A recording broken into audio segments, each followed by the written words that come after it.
Hey guys, what's up?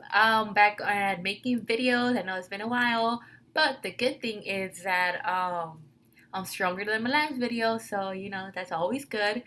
And plus, it's always good. Well, the reason why I'm making this video is because there's this girl I follow on Instagram. Her name is You Walk, yeah, I Glide. I don't know. She's really, really, really pretty, and that's her. Hold on, let me show you a picture of her. Isn't she so pretty?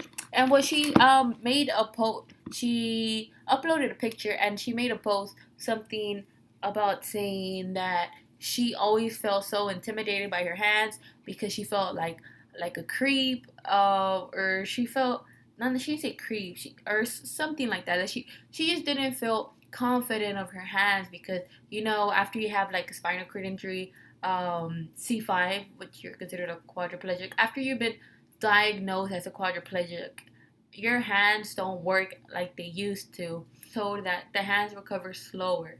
So if you do get movement after your injury, it kind of starts from the bottom all the way to the top. Um, so she inspired me to make this video, and I'm just gonna be doing like little clips of stuff that you can do without using your fingers as much. My hands work better, I can control them more. So that's pretty good. I can pretty much do everything, but it just takes longer time. I can do like pretty much everything except for making myself a ponytail, because you really need both of your hands, and you need yeah. So for now, I can't do a ponytail, so I pretty much always have my hair down, or I just tell my mom, my sisters, always my sisters, I always tell them like, hey, can you make me a chongo? And they do. But for now, that's pretty much the only thing that I can do, or open a bottle of water. Um, but yeah, I'm gonna be showing clips of things that you can do without your hands. I mean, without your fingers. Let's say, you broke one of your fingers, so you're not gonna be able to use that finger, so you could just do other things to do that certain thing, sort of like modified things. I'm gonna be showing a little clips of things that I used to do whenever my fingers didn't used to work as well. So this can work for somebody that's had a spinal cord injury, somebody that's had a stroke, somebody that unfortunately lost their fingers or hand and only has one hand. Because this video is for people that are limited with their hand movements, motions. Okay, so this video is pretty much just for people that have had like injuries in their hand, or are quadriplegics, or have arthritis.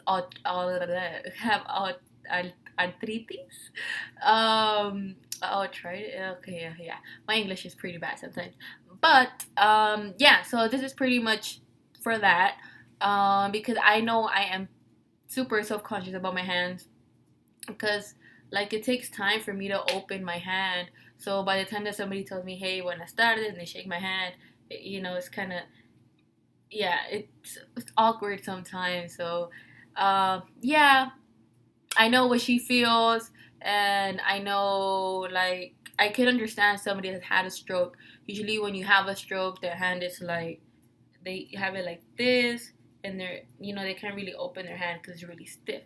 But I will be showing you clips of things that you could do to make life easier and make your hands stronger. So just stay tuned, and yeah.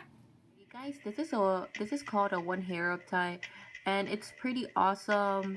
I tried it at therapy. My therapist actually told me about this chongo.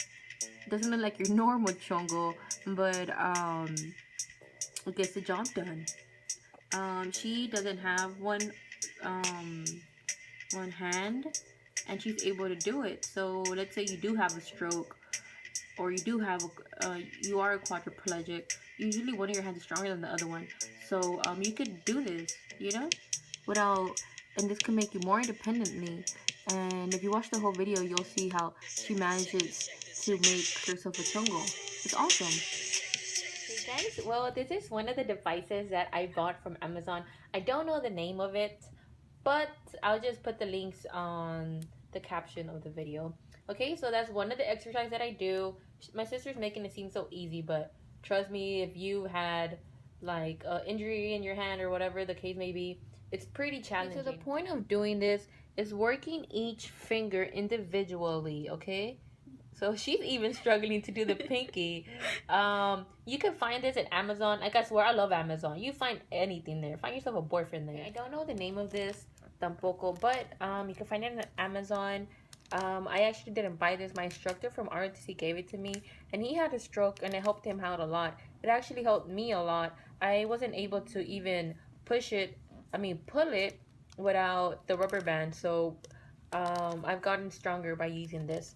And you can also use an horquilla, and it looks pretty simple, but it's actually pretty challenging for somebody that has difficulty with their fingers. That's another good exercise as well.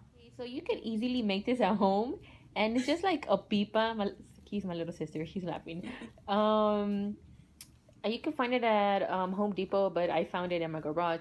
My dad actually made me this, and that is martillo, so it's really heavy, and this is working your wrist. So you could do this at home. My dad made this for me, and because we saw it at therapy, so you know. I am tired. Yeah, it's pretty tiring. So you know, good therapy. It's good work. Alright, so this is the stylus that I used to use when my fingers didn't work. Since my fingers were really weak and I couldn't open them, you know, to touch the screen. This is what they did for me at therapy. My OT did this for me, and it's so amazing. So if you're a quad and you know your accident just happened, or you know your fingers are taking way too long to recover, this is something you could ask your OT to make. Like how awesome that is, you know? So yeah, that's how I started to use the phone. You know, click anything. You could even type with this. It's really awesome. I introduced to you guys my favorite pair of jeans, okay? So since these usually come with a button, right? But since sometimes I don't feel like struggling, I just want to get in and out the restroom, I told my mom that we should probably try taking out the button and just putting these little things. I got these from like some pants that I used to use in middle school. You know how the school uniform usually have these pants?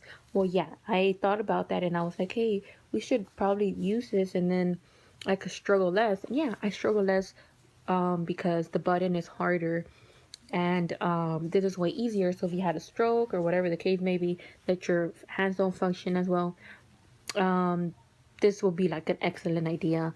Copyright, because I invented this. I'm playing. But yeah, this is a good idea, you know. And then it looks like normal, you know, and really easy, really convenient. I've only done this to 2 pairs, this one and some other pants, but you know, it's a really good idea.